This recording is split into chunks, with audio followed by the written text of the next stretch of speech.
Bonjour à toutes et tous, enfin surtout bonjour Christelle, et bienvenue à ce nouveau webinaire sur les métiers et les secteurs, série de webinaires initiée par la région Bourgogne-Franche-Comté en direction des acteurs du SPRO et de l'ensemble des professionnels de l'orientation, de l'emploi et de la formation professionnelle.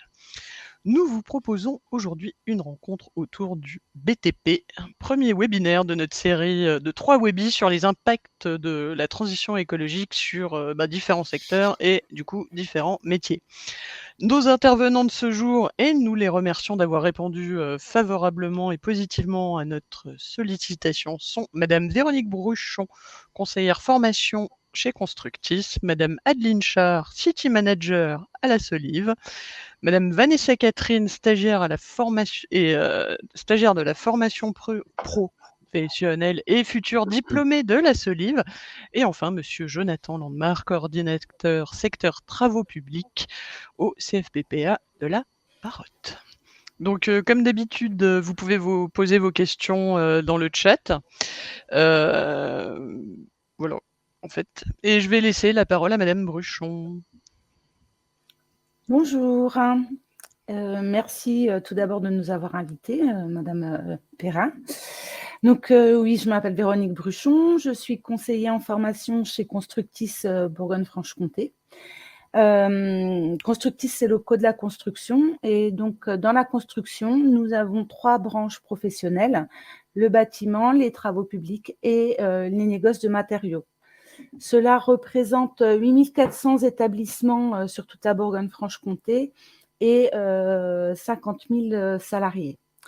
En 2022, 11 000 bénéficiaires ont bénéficié d'une prise en charge dans le cadre du plan de développement des compétences. Et si on regarde ça du côté de la transition écologique et énergétique, on va plutôt partir sur des modules FIBAT. En fait, depuis 2007, il y a beaucoup de modules FIBAT, donc FIBAT, formation aux économies d'énergie dans le bâtiment, cofinancés par EDF, qui préfèrent faire de la prévention. Ces formations, on en a régulièrement. Les entreprises passent la formation pour obtenir le label RGE. Depuis 2-3 ans, on commence à voir poindre quelques autres formations qui sont tout à fait dans la mouvance. Alors, on a un petit peu de tout à faible dose, comme le chauffe-eau solaire, les pompes à chaleur. Et puis là, il y a peu de temps, j'ai vu passer des formations aux écomatériaux comme la terre ou la paille, par exemple. Parallèlement à tout ça, on a les organisations professionnelles qui sont en train de mener des études pour connaître les besoins en compétences des entreprises face à cette transition et donc les formations. De notre côté Constructis, eh bien, nous allons nous former aussi, parce que voilà, ça ne s'invente pas. Donc, plusieurs modules vont être mis en place afin que nous puissions accompagner nos adhérents au mieux tout au long de cette transition.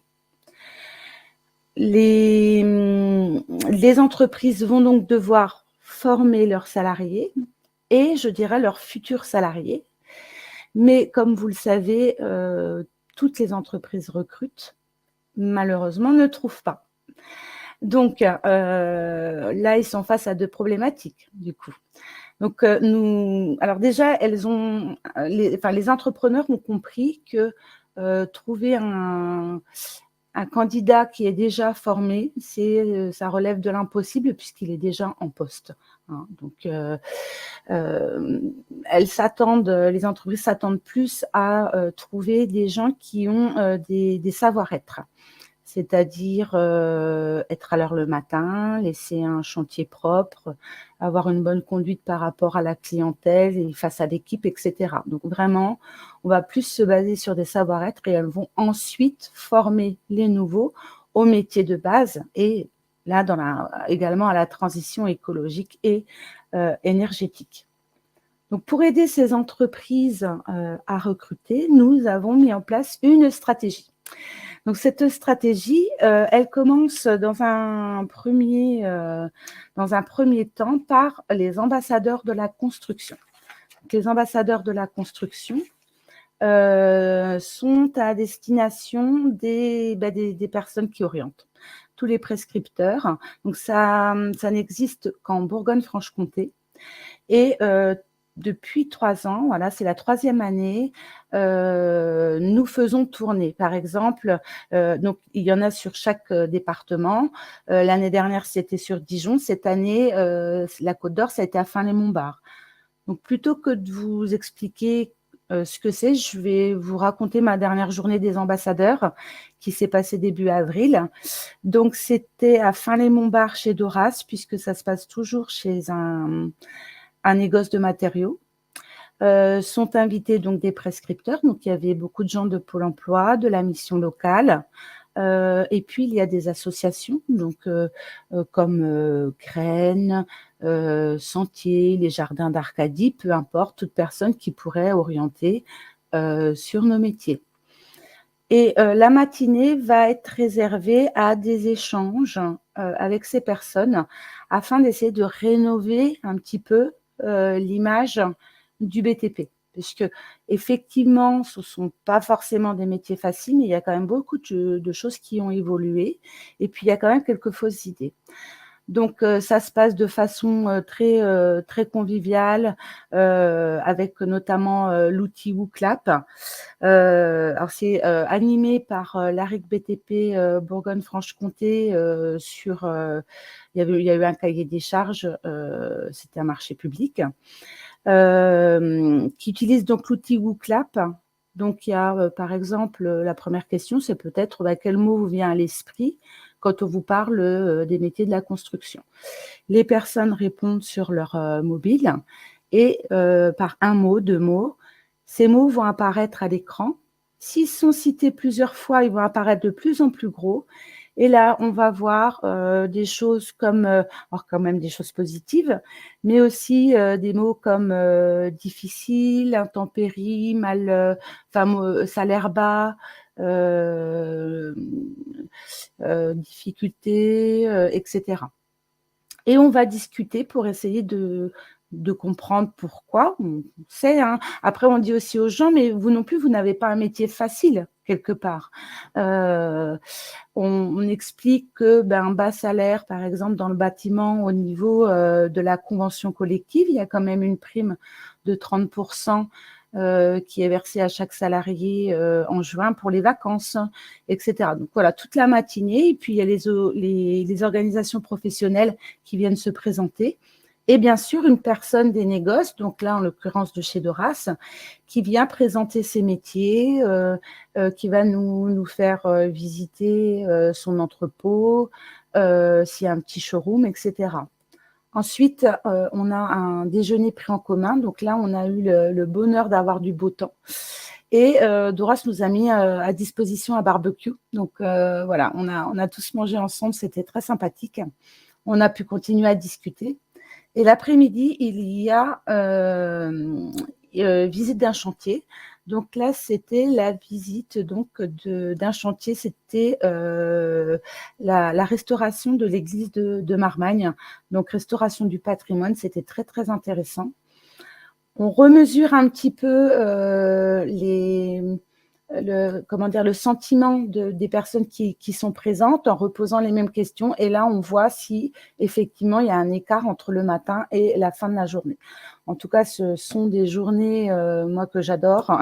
J'adore participer, c'est hyper agréable. On apprend à se connaître, c'est vraiment très, très bien.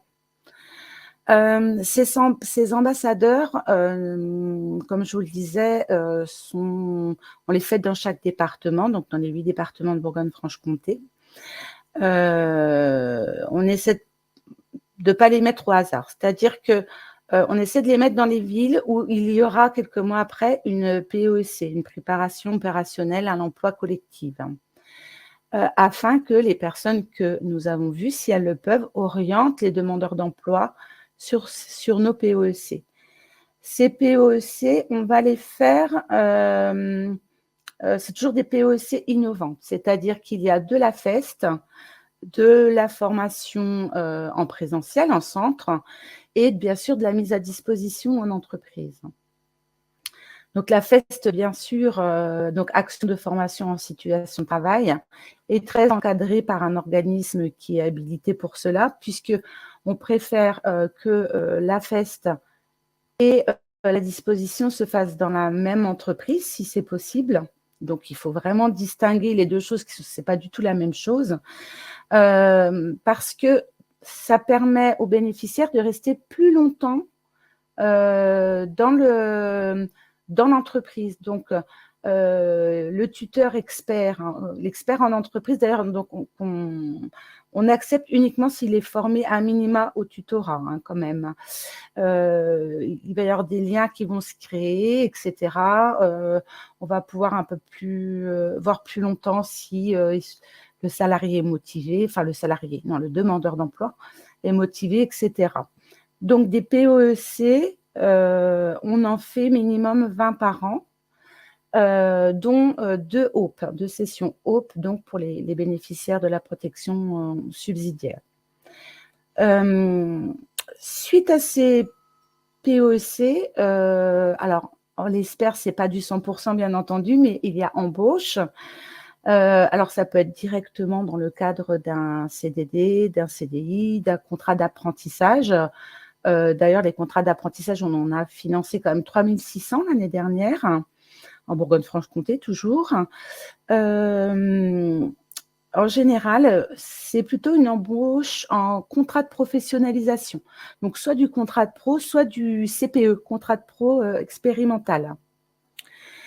Si il y a des entreprises hésitantes qui se lanceraient bien, qui ont encore des doutes, etc., à ce moment-là, vous allez voir, c'est vraiment tout un chaînage. Le GEC BTP Bourgogne-Franche-Comté, donc un groupement d'entreprises, va embaucher la personne en contrat de pro ou en CPE, va la former, donc elle sera plus, elle aura plus de compétences techniques. Et à l'issue de ce contrat de pro, de ce CPE, là, elle sera embauchée dans l'entreprise. Des contrats de professionnalisation et CPE, on en a financé 850 l'année dernière.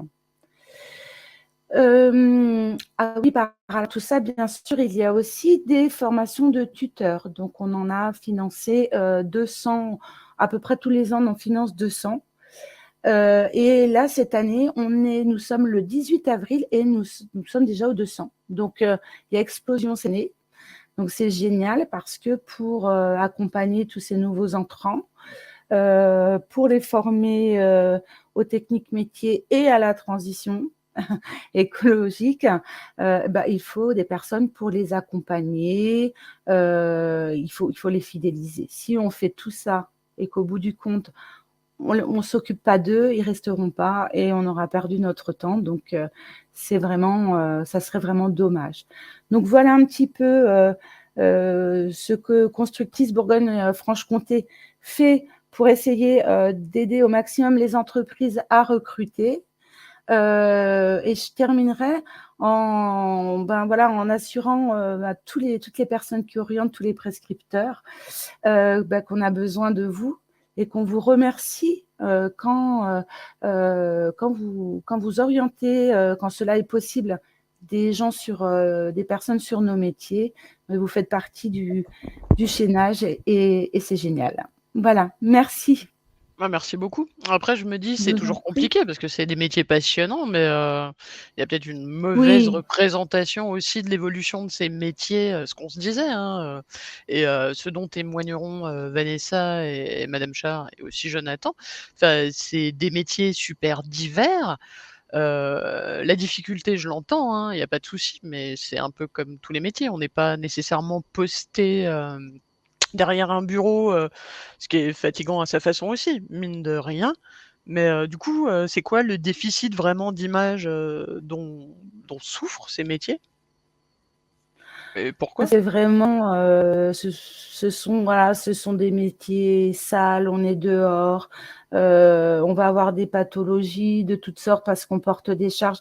Alors c'est vrai que, il y a beaucoup de charges maintenant, par exemple les sacs de ciment, le poids est divisé par 2, voilà, il y a eu beaucoup d'améliorations. Mais il y a une vieille image qui est toujours là, en fait.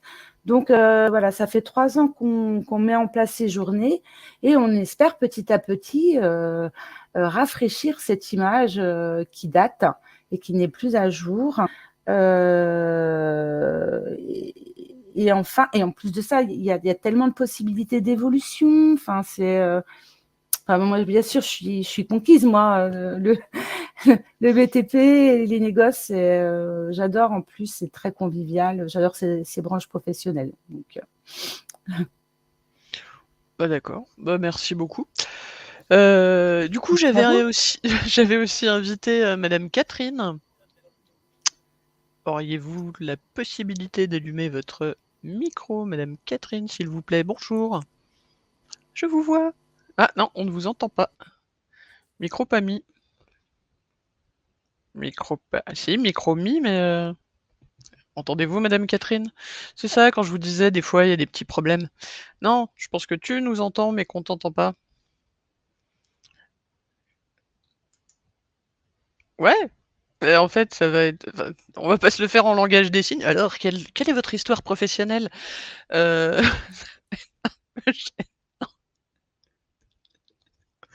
Alors oui, ça, par exemple, ce sera coupé au montage. Je le dis.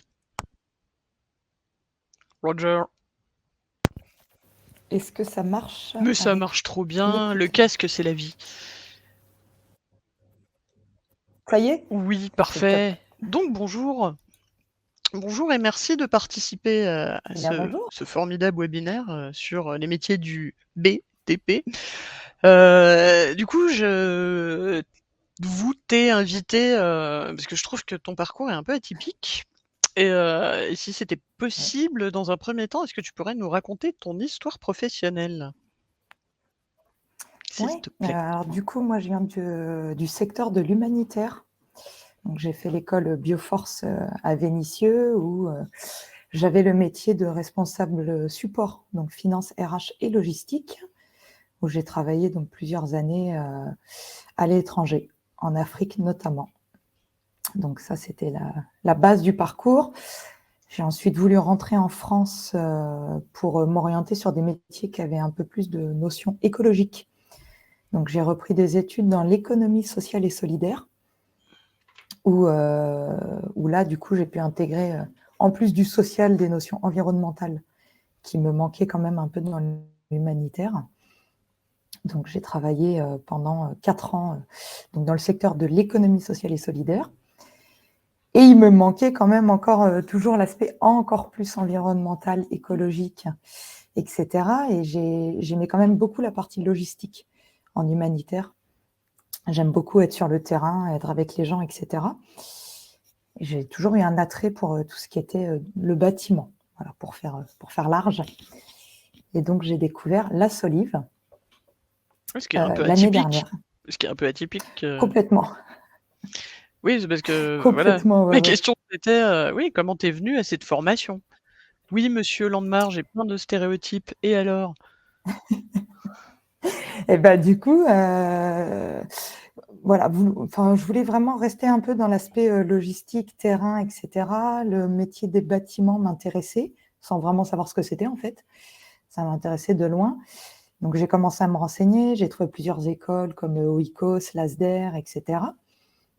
Donc qui étaient des écoles qui m'intéressaient beaucoup, mais avec des formations long terme, donc entre 11 mois et 1 an, un an et demi, enfin vraiment des longues formations, ce qui était quand même pas pratique pour moi, ni financièrement, ni en termes de temps.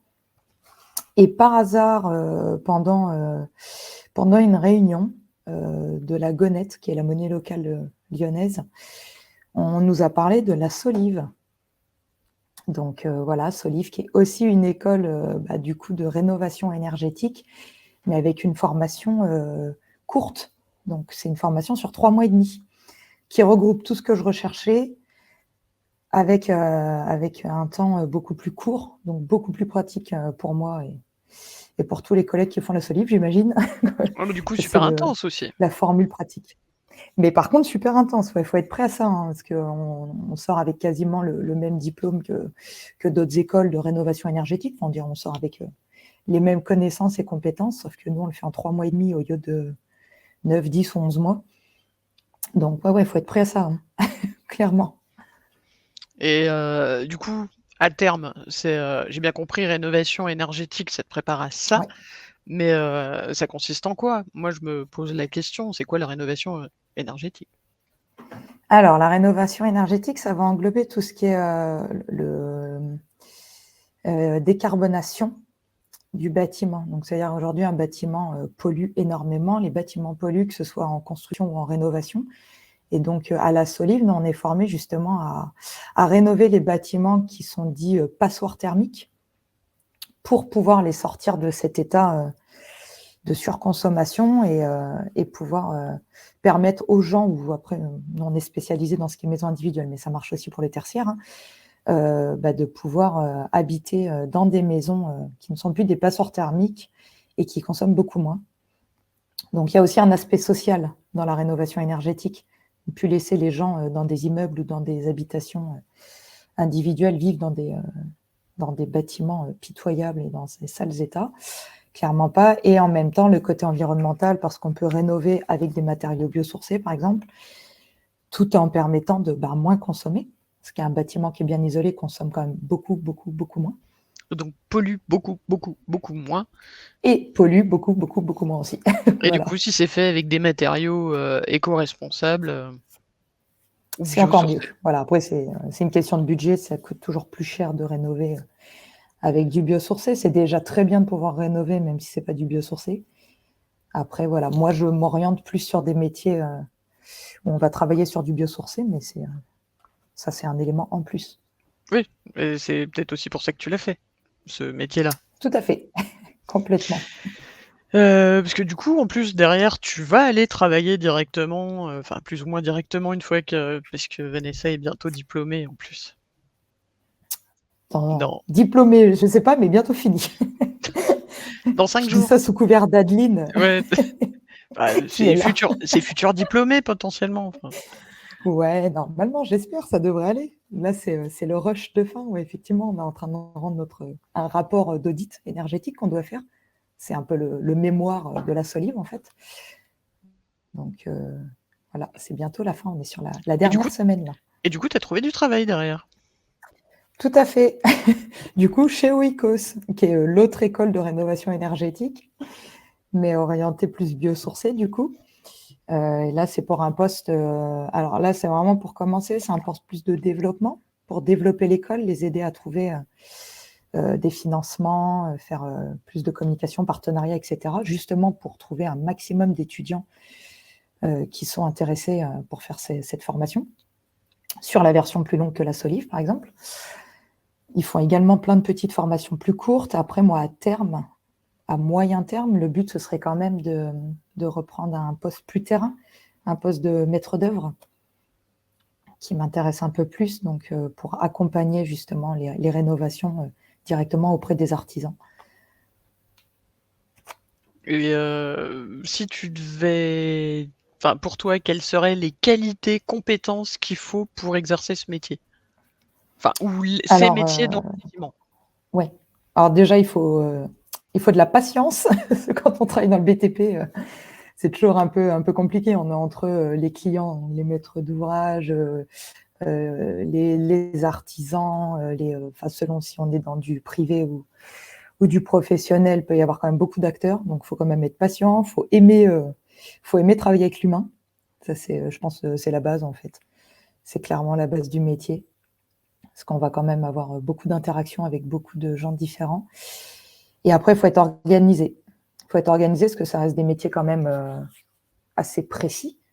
Enfin, là, quand on fait, nous, un audit énergétique, par exemple, comme on fait pour notre rendu de fin de formation, on doit être assez précis quand même dans les métriques, on doit être précis dans les matériaux utilisés, dans ce qu'on va préconiser aux gens, etc. Donc, ça engage quand même la vie et l'argent des gens. Quand on est sur de la maison individuelle, par exemple, c'est quand même des grosses dépenses pour eux, c'est des gros projets, donc on ne peut pas faire aussi n'importe quoi. Et le but final, c'est qu'ils soient mieux, plus confortables et que leur maison puisse prendre aussi de la valeur, hein, si c'est ça qui les intéresse aussi. Donc voilà, traiter entre l'humain, le technique, être précis et vraiment être patient, je pense. D'accord. Ben, merci beaucoup. À toi, Vanessa, et du coup, pour témoigner de De rien. l'école que tu as trouvée et qui fait des formations courtes, Madame Char, qui est City Manager à la Solive, a bien voulu venir témoigner. Mais c'est quoi la Solive, en fait? Super. Merci de m'avoir invitée. Vous m'entendez bien? Très bien. Super. Donc, moi, je suis la responsable du campus de Lyon de la Solive. La Solive, c'est un organisme de formation pour des adultes en reconversion sur les métiers de la rénovation énergétique. Donc, pas de formation initiale, uniquement des gens qui ont déjà une expérience professionnelle et qui veulent changer de secteur. La particularité de la formation, comme Vanessa le disait, c'est que c'est des formations courtes, donc on appelle des formations bootcamp. Donc la formation que Vanessa fait, c'est une formation qui dure 3 mois et demi pour un diplôme de niveau Bac+2. Voilà. Et ce que je vous propose peut-être, c'est un peu de... voilà, parfait, merci. De revenir un peu sur le secteur pour qu'on pose un peu sur la rénovation énergétique. Pourquoi c'est important? Aujourd'hui, c'est environ 30% des émissions de gaz à effet de serre. Donc c'est colossal. On s'est fixé, avec les accords de Paris, de diminuer ces émissions de 50% d'ici 2050. 2050, c'est demain. Et en France, il y a 20 millions de logements à rénover. Ça veut dire qu'il y a 20 millions de logements qui sont mal isolés, dans lesquels on vit mal et dans lesquels ça coûte très cher de mal vivre. Vanessa en parlait, je vais le redire avec mes mots. La rénovation énergétique, qu'est-ce que c'est? C'est diminuer les déperditions thermiques d'un bâtiment. Donc, en gros, par où la chaleur s'échappe et essayer de diminuer ces pertes. Donc, ça passe par la toiture, par les fenêtres, par l'isolation, les murs, du coup, les planchers. Et il y a une multitude de métiers qui sont les métiers classiques du BTP qui vont intervenir pour diminuer ces déperditions, donc les couvreurs, les experts en isolation, les menuisiers, ventilistes, chauffagistes, et le chef de projet en rénovation énergétique, qui est un peu un poste casquette, on va dire, qui va du chargé d'affaires dans les entreprises de travaux aux accompagnateurs dans les espaces France Rénov', en passant par des auditeurs en bureau d'études thermiques.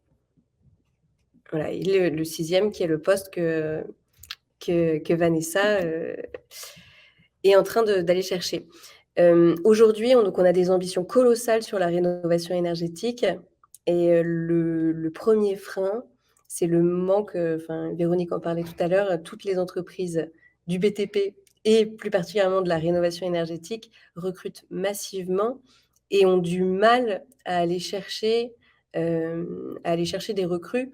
En gros, si on veut atteindre nos objectifs, il faut 300 à 600 000 personnes supplémentaires sur les métiers de la rénovation énergétique pour réaliser les ambitions dont on parlait tout à l'heure de rénover 20 millions de passoires énergétiques. Et donc, il y a un manque de personnel et il y a aussi un manque de connaissances sur ce secteur qui est quand même différent de la construction, puisqu'on part d'une base existante et comme Vanessa le disait, c'est chez les gens, c'est toute leur vie. Et il y a aussi un rôle qui est très important, c'est de ne pas nuire au bâtiment. Et vraiment, nous, on va beaucoup insister là-dessus, de ne pas créer de nouvelles pathologies sur un bâtiment existant. Sur la Solive, donc nous, on a 2 formations. La première, c'est une formation de chef de projet en rénovation énergétique, donc qui dure moins de 4 mois, pour un niveau de Bac+2. Aujourd'hui, donc ça fait maintenant 2 ans qu'on a lancé cette formation.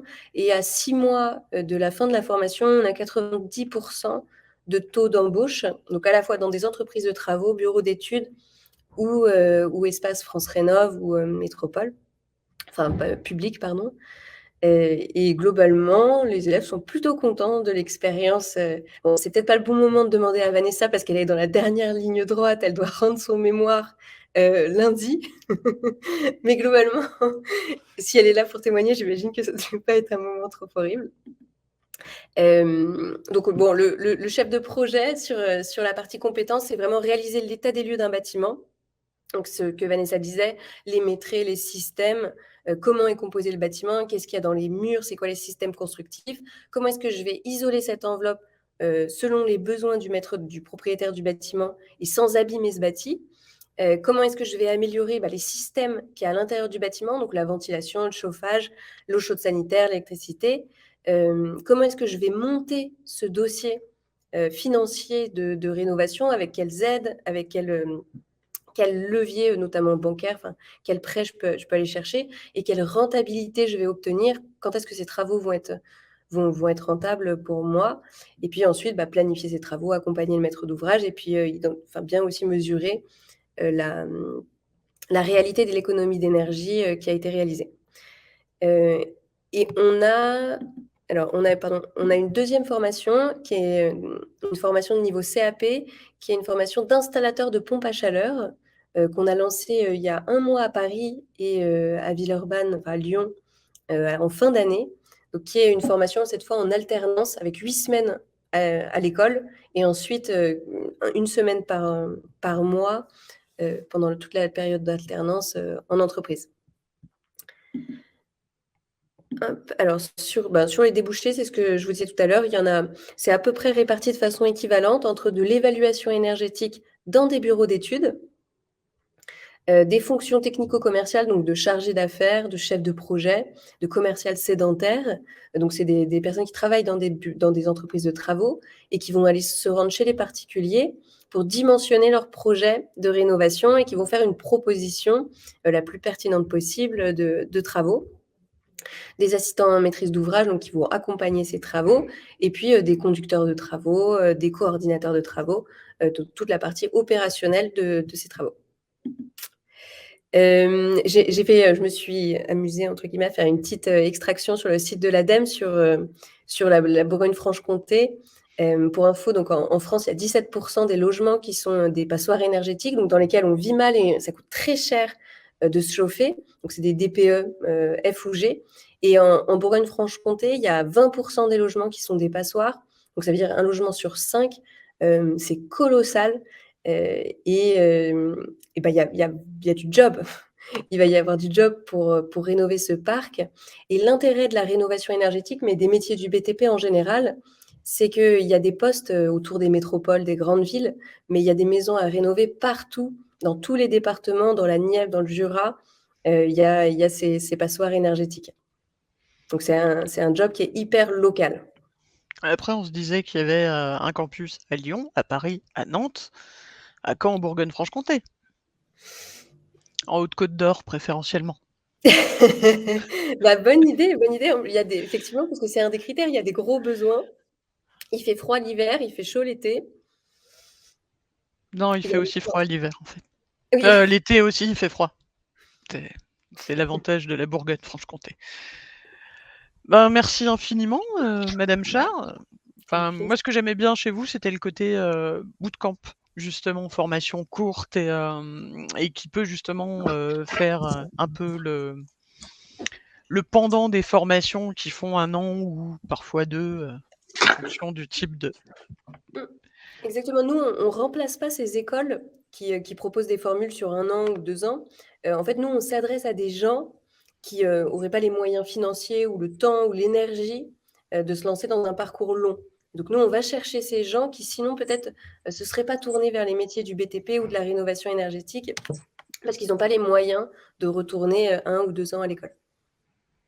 Après, ce qu'on se disait, c'était pas forcément effectif sur toutes vos formations, mais il y en a certaines pour lesquelles c'est financé par la région. Et pour rappel, parfois, il y a la libre circulation des stagiaires de la formation professionnelle qui permet d'aller faire une formation dans d'autres régions quand on ne l'a pas dans la nôtre. Donc, scaphandrier en Bretagne, c'est possible. Et Vanessa a bénéficié du financement de la région Aura. Ouais. Mais c'était aussi une politique de la région Auvergne-Rhône-Alpes. Après, on a aussi les OPCO qui aident beaucoup dans les POEC, par exemple. C'est bien qu'il y en ait parce que c'est... oui, on sait que le nerf de la guerre, en général, c'est le financement de la formation. Merci infiniment.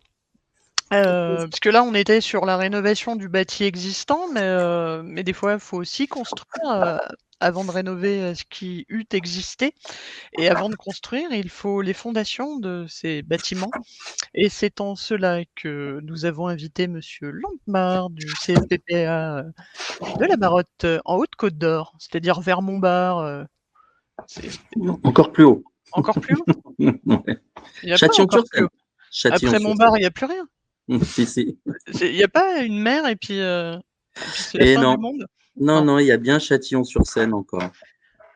Après, on arrive dans l'Aube quand même. Hein. Ah, mais vite, hein. Ouais, très vite, ouais. Du coup, Monsieur Landemar, je vous ai invité justement pour parler aussi des formations dans le domaine du TP. Et Voilà, formations les que vous travaux portez, publics où on au enlève sein. où on enlève le B du bâtiment, mais bon, voilà, ça vient, on va dire, en prémisse d'autres travaux de construction.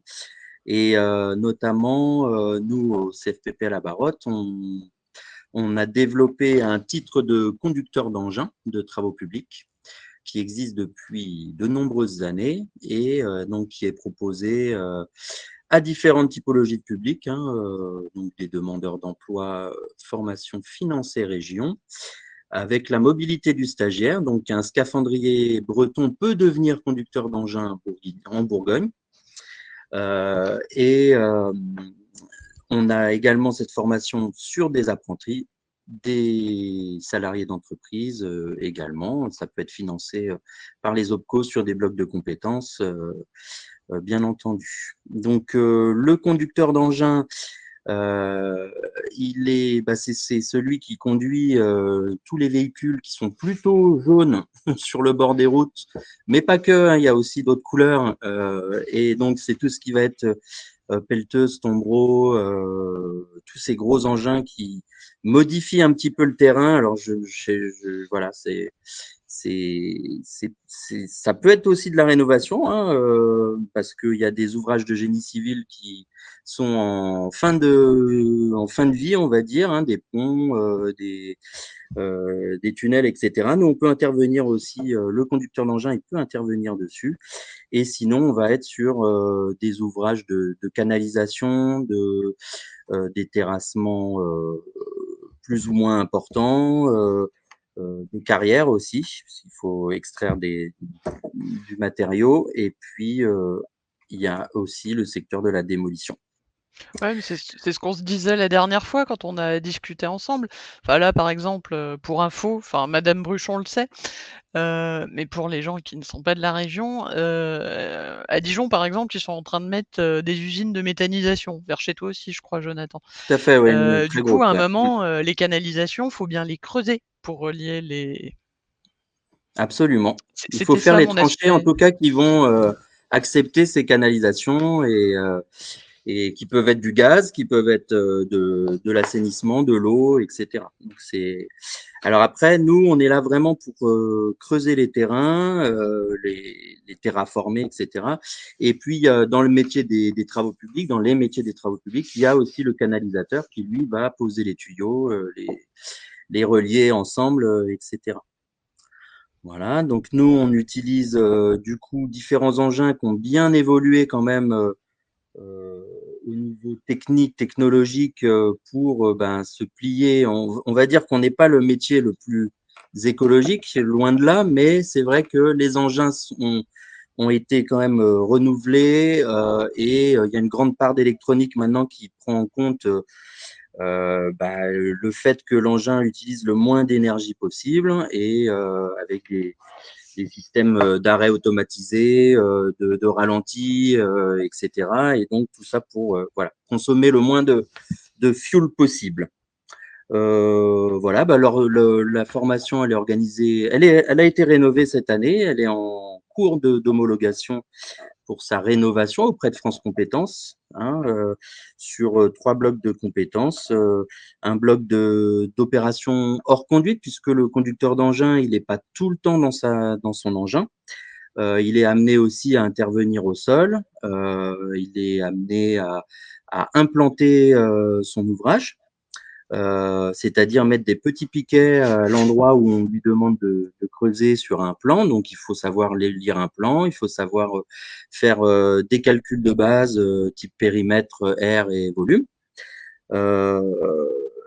Ensuite, un deuxième bloc qui va s'attarder plus sur la conduite des engins compacts, donc tout ce qui est mini-engins, on appelle ça comme ça, mini-pelle, mini-tombereau, mini-chargeuse. Et puis ensuite, on se spécialise dans un engin en particulier qui va être donc de plus gros volume et pour faire des ouvrages, on va dire, plus complexes.